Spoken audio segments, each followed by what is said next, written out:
আসসালামু আলাইকুম দর্শক, আমন্ত্রণ জানাচ্ছি আমাদের আজকের গ্রিন আই হসপিটাল আয়োজিত গ্রিন আই হসপিটাল আই কেয়ারের আজকের পর্বে।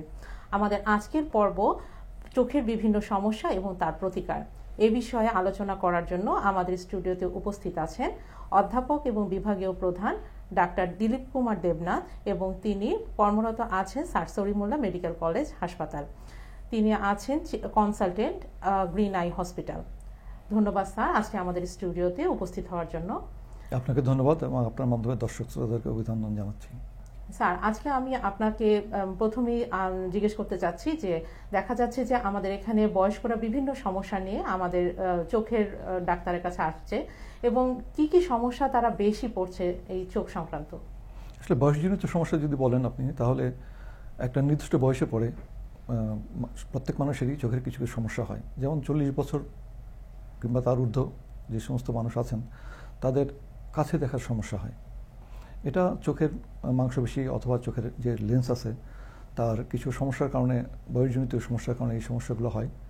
এটা প্রিভেন্টেবল। এটা যখন তার সমস্যা হবে তিনি চক্ষু বিশেষজ্ঞের কাছে যাবেন, চক্ষু বিশেষজ্ঞ তার চোখ পরীক্ষা করে কাছে দেখার জন্য চশমা, যেটাকে আমরা রিডিং গ্লাস বলি, সেটা দিলে এই সমস্যার সমাধান হয়ে যায়। তাছাড়া বয়স যখন আরও একটু বৃদ্ধি পায়, যখন বয়স আরও হয়, তখন চোখের লেন্সের কিছু পরিবর্তন হয়। জন্মগতভাবে যে লেন্সটি, আমরা স্বচ্ছ লেন্স নিয়ে পৃথিবীতে আসি, বয়সজনিত কারণে বয়স যখন আরও বৃদ্ধি পেতে থাকে তখন সেই লেন্সটি ধীরে ধীরে অস্বচ্ছ হতে থাকে এবং অস্বচ্ছ হতে এমন এক পর্যায়ে আসে তখন সে আর ধরতে গেলে চোখে কিছুই দেখে না। এই লেন্সের এই অস্বচ্ছতাকে আমরা বাংলায় ছানি বলি, যেটাকে ইংরেজিতে বলে ক্যাটারাক্ট। এটা নিরাময়যোগ্য একটি সমস্যা। যদি আমি সেই লেন্সটাকে প্রতিস্থাপন করে কৃত্রিম লেন্স সংযোজন করে দিই, যেটাকে আমরা ক্যাটারাক্ট সার্জারি বলি, সেটা যে করে দিলে তিনি আবার পূর্বের মতো দৃষ্টি ফিরে পাবেন। আচ্ছা স্যার, তার মানে আমরা কি নিয়মিত কিছুদিন পর পর আমাদের চক্ষু বিশেষজ্ঞ দেখানোর দরকার আছে? মানে রোগীরা কি বুঝতে পারবে যে আমি কম দেখছি বা ওনাদের কি সমস্যা হবে? একজনের ছানি পড়লে সে কি কি সমস্যা পড়বে? প্রথমত বয়স যখন হয়ে যায়, বিশেষ করে 40 ঊর্ধ্ব যে কোনো মানুষেরই চক্ষু অবশ্যই পরীক্ষা করতে হবে। সেটা কাছে দেখার সমস্যা হতে পারে, দূরে দেখার সমস্যা হতে পারে। আর যখন তিনি দেখবেন তার দৃষ্টিশক্তির সমস্যা হচ্ছে, তিনি ডেফিনেটলি যে কোনো একজন চক্ষু বিশেষজ্ঞের শরণাপন্ন হবেন। আর এছাড়াও কিছু কিছু অসুখ আছে, কিছু কিছু রোগ আছে যেগুলো তিনি কিন্তু প্রথম দিকে তার কোনো উপসর্গ পাবেন না। যখন শেষ পর্যায়ে গিয়ে যখন দেখবেন তখন তিনি বুঝবেন, তখন ততদিনে কিন্তু অনেক দেরি হয়ে যাবে। তার মানে স্যার আমাদের একটা নিয়মিত সময় পর পর আমাদের একজন চক্ষু বিশেষজ্ঞের শরণাপন্ন হওয়া উচিত। সেটা আমাদের বয়স্ক হোক বা বাচ্চা হোক, সব বয়সী সবারই একটা চক্ষু বিশেষজ্ঞের পরামর্শ নেওয়া উচিত। আসলে চক্ষু পরীক্ষার তো আসলে বেশ কয়েকটি ধাপ আছে। যেমন স্কুল গোয়িং যে সমস্ত চাইল্ড, তাদের কিন্তু স্কুলে যাওয়ার আগে একবার চক্ষু পরীক্ষা করার দরকার।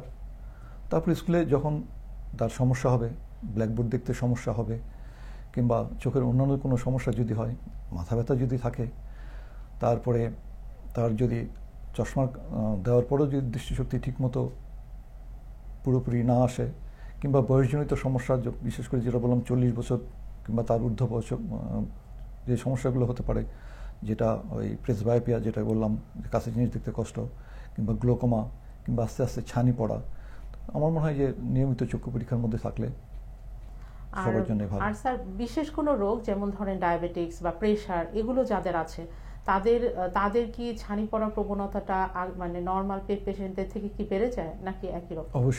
অবশ্যই বেড়ে যায়। কিছু কিছু চোখের কিছু কিছু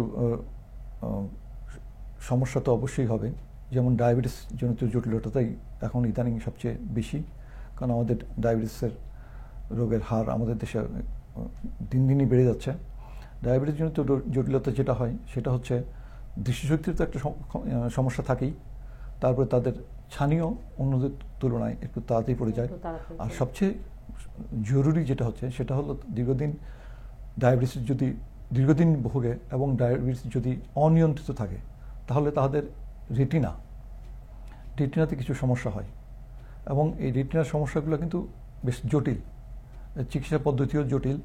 সুতরাং তারা যদি নিয়মিত ডায়াবেটিস নিয়ন্ত্রণে রাখেন এবং নিয়মিত ডাক্তারের চেক আপে থাকেন, তাহলে এই জটিলতা থেকে তারা রক্ষা পেতে পারেন। স্যার তার মানে স্যার আমরা একটু সহজে বলতে পারি যে আমাদের চোখটাকে সুস্থ রাখতে হলে আমাদের আসলে পুরো শরীরের যেমন ডায়াবেটিস, প্রেশার, এগুলোকেও আমাদের একটু নিয়ন্ত্রণে রাখতে হবে।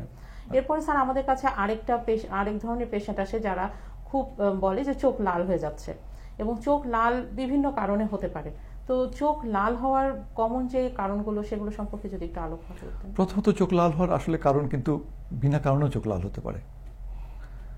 আবার যাদের উচ্চ রক্তচাপ থাকে তাদেরও চোখ লাল হতে পারে, যাদের দীর্ঘদিন যাবৎ কাশি আছে তাদেরও চোখ লাল হতে পারে, কোষ্ঠকাঠিন্য থাকলেও চোখ লাল হতে পারে, আপনি ভারী কোনো কিছু তুললেন সেখানেও চোখ লাল হতে পারে, চোখের বিভিন্ন ধরনের প্রদাহ আছে সেখান থেকেও চোখ লাল হতে পারে, অথবা আমি যেটা বললাম যে গ্লোকোমা, তারপর কর্নিয়াল আলসার, কিংবা ছানিজনিত জটিলতা, ছানিজনিত জটিলতার কারণে গ্লোকোমা হয়, সেখান থেকেও চোখ লাল হতে পারে। এদের মধ্যে কিছু কিছু চোখ লাল হওয়া যেগুলো ব্যথা ছাড়া হয়, যেমন প্রথম দিকে যেগুলো আমি বলেছি, চোখ উঠা, কিংবা চোখে রক্ত জমা, কিংবা সাবকনজেন্টাল হেমোরেজ, এগুলোতে সাধারণত ব্যথা হয় না। কিন্তু ডায়াবেটিসজনিত জটিলতা কিংবা গ্লোকোমাজনিত জটিলতায় অথবা কর্নিয়াল আলসারজনিত জটিলতায় যে সমস্ত চোখ লাল হয় এগুলো কিন্তু ব্যথা সহ হয়। তার মানে স্যার চোখ লাল হওয়াটাকে আমরা একদম হেলাফেলা করলে হবে না। অনেক সময় দেখা যায় যে ফার্মেসিতে যায় অনেকে পেশেন্ট, বিশেষ করে যে সমস্ত চোখ লাল ব্যথা সহ হয় তাদের তো কখনোই হেলাফেলা করা উচিত না। আরেকটা স্যার খুব কমন আসে যেটা আমরা পাই যে অ্যালার্জিক কনজাংটিভাইটিস, সে কারণেও দেখা যাচ্ছে যে অ্যালার্জিক কনজাংটিভাইটিস, যেটা এখন আমাদের দেশে প্রচুর হয়, প্রচুর রোগী পাই আমরা, প্রচুর রোগী পাওয়া যাচ্ছে যে অ্যালার্জিক কনজাংটিভাইটিস। এবং স্যার কিছু ক্ষেত্রে দেখা যায় যে সিজনাল কিছু কনজাংটিভাইটিস আসে, যেটা কিনা দেখা যাচ্ছে যে কোনো একটা এলাকায় অথবা অনেক সময় কোনো একটা পার্টিকুলার সময় কোনো একটা এলাকায় হয়, সেগুলো ধরা আমাদেরকে একটু আমাদের গুরুত্ব সহকারে চিকিৎসা করা উচিত। অনেক সময় দেখা যায় ইয়ে করা যাচ্ছে না।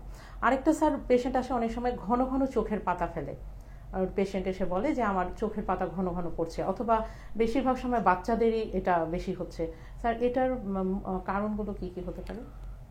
একটা হচ্ছে স্বভাবগত কারণে কেউ কিন্তু ঘন ঘন চোখের পাতা ফেলে, আবার ঘন ঘন চোখের পাতা ফেলার আরও কিছু কারণ আছে, যেমন চোখের চারপাশে যে মাংসপেশি আছে তার স্নায়ুর যদি কোনো সমস্যা থাকে সেখান থেকেও হতে পারে, অথবা ইদানিং যে সমস্যাটা সবচেয়ে গুরুত্বপূর্ণ সেটা হচ্ছে চোখের শুষ্কতা, যেটা হচ্ছে ড্রাই আই বলি আমরা।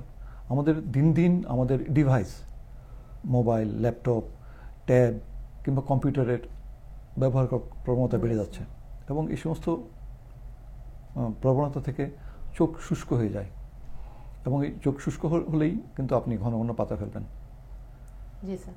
তাহলে স্যার আমরা দেখতে পাচ্ছি যে চোখের পাতা ফেলাটাও আমাদের এটা নর্মালও হতে পারে, আবার দেখা যায় যে যেটা আপনি স্যার বললেন যে স্নায়ুজনিত কিছু সমস্যার জন্য হতে পারে। তাহলে এই ক্ষেত্রেও আমাদের দেখা যাচ্ছে যে যদি খুব বেশি ঘন ঘন পাতা ফেলে তাহলে আমাদের একজন চক্ষু বিশেষজ্ঞের পরামর্শ যেতে হবে।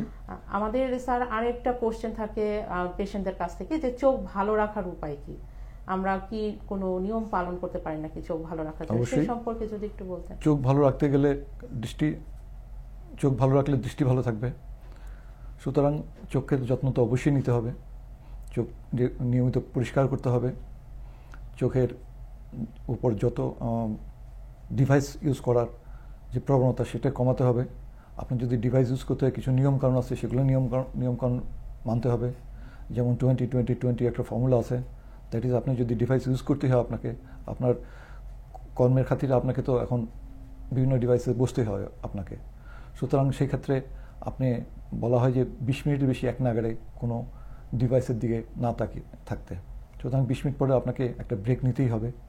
আবার যখন আমরা কোনো ডিভাইসের দিকে তাকাই তখন আমাদের চোখের যে ব্লিঙ্ক করা, দ্যাট ইজ ন্যাচারালি আমরা প্রতি মিনিটে 12 থেকে 16 বার চোখের পাতা ফেলি, যখন আমরা ডিভাইসে থাকি সেটা 5, 6, 7-এ নেমে আসে।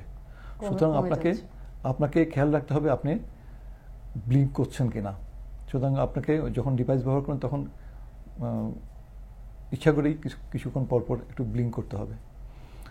আর চক্ষু বিশেষজ্ঞ চোখের যে কোনো সমস্যা হলে চক্ষু বিশেষজ্ঞের শরণাপন্ন হবেন। ধন্যবাদ স্যার। আপনাকে আজকে আমরা ধন্যবাদ। অনুষ্ঠানের একদম শেষ প্রান্তে চলে এসেছি। আমরা অনুষ্ঠানের মাধ্যমে আজকে অনেক গুরুত্বপূর্ণ বিষয় সম্পর্কে জানলাম। পরবর্তী অনুষ্ঠানের আমন্ত্রণ জানিয়ে আজকেই শেষ করছি। ধন্যবাদ।